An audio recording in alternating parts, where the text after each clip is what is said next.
6 নম্বৰত কৈছে 7 into 11 into 13 plus 13 আৰু 7 into 6 into 5 into 4 into 3 into 2 into 1 plus 5 সংখ্যা দুটা কিয় যৌগিক সংখ্যা ব্যাখ্যা কৰা। এই সংখ্যা দুটা কিয় যৌগিক সংখ্যা হয় তোমালোকক ব্যাখ্যা কৰিব দিছে। তোমালোকৰ পাটিগণিতৰ যেটো উপবাদ্য আছিল তাতে কি পাইছিলা যৌগিক সংখ্যা হ'বলৈ কি হ'ব লাগে মানে যৌগিক সংখ্যাক আমি মৌলিক সংখ্যাৰ গুণফল বা পূৰণফল হিচাপে প্ৰকাশ কৰিব পাৰি ঠিক আছে। এই সংখ্যা দুটাক যদি আমি মৌলিক সংখ্যাৰ পূৰণফল হিচাপে প্ৰকাশ কৰিব পাৰি মানে এই সংখ্যা দুটাক তোমালোকক কি কৰিব লাগিব মৌলিক সংখ্যাৰ গুণফল হিচাপে প্ৰকাশ কৰিব লাগিব ঠিক আছে। চাই যোৱা প্ৰথম সংখ্যাটো দিয়া আছে 7 into 11 into 13 plus 13 এতিয়া চোৱা এই গটেখিনিৰ পৰা কমন আহেনে নাই চোৱা ইয়াতো 13 আছে ইয়াতো 13 আছে ইয়াৰ পৰা 13 কমন আহিব 13 যদি কমন যায় কি থাকিব 7 থাকিব into 11 থাকিব ইয়াতে কিমান থাকিব 13 যেহেতু কমন লৈছো ইয়াতে কিমান থাকি যাব 1 থাকি যাব তাৰ পিছত তোমালোকৰ কিমান থাকিব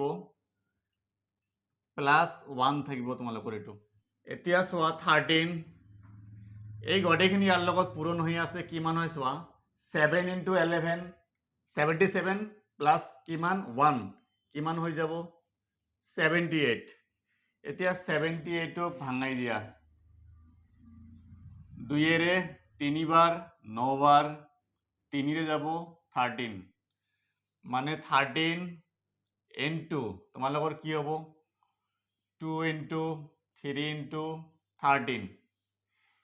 ইয়াতে চোৱা আমি যেকেটা সংখ্যা পালো 13 2 3 13 গটেকেটা মৌলিক সংখ্যা হয় নে নহয়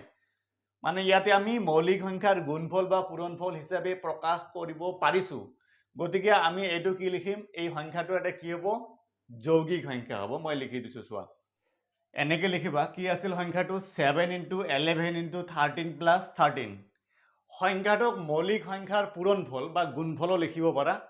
হিসাবে প্ৰকাশ কৰিব পৰা গল therefore ই এটা যৌগিক সংখ্যা এইখিনিয়ে তোমালোকক ব্যাখ্যা কৰিব দিছিল বুজি পাইছা নাই মানে পাটিগণিতৰ যেটো তোমালোকৰ উপবাদ্য আছিল সেই হিচাপত তোমালোকক লিখিব লাগিব এন্ড সেকেন্ড সংখ্যাটো দিয়া আছে 7 into 6 into 5 into 4 into 3 into 2 into 1 plus 5 ইয়াতে চোৱা ইফালো 5 আছে ইফালো 5 আছে ঠিক আছে গতিকে ইয়াতে 5 কমন আহিব 5 কমন হলে কি থাকিব 5 এৰে 7 একটো ডিভাইড না যায় গতিকে 7 এ থাকি যাব ইয়াত 6 এ থাকি যাব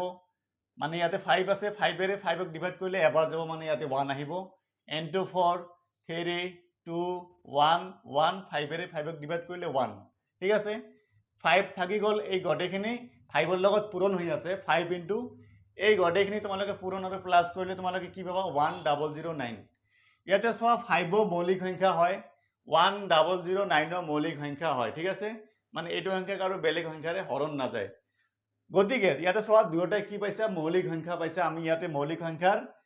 গুণফল বা পূৰণফল হিচাপে প্ৰকাশ কৰিব পাৰিছো গতিকে ইয়াতে কি লিখিবা মানে এই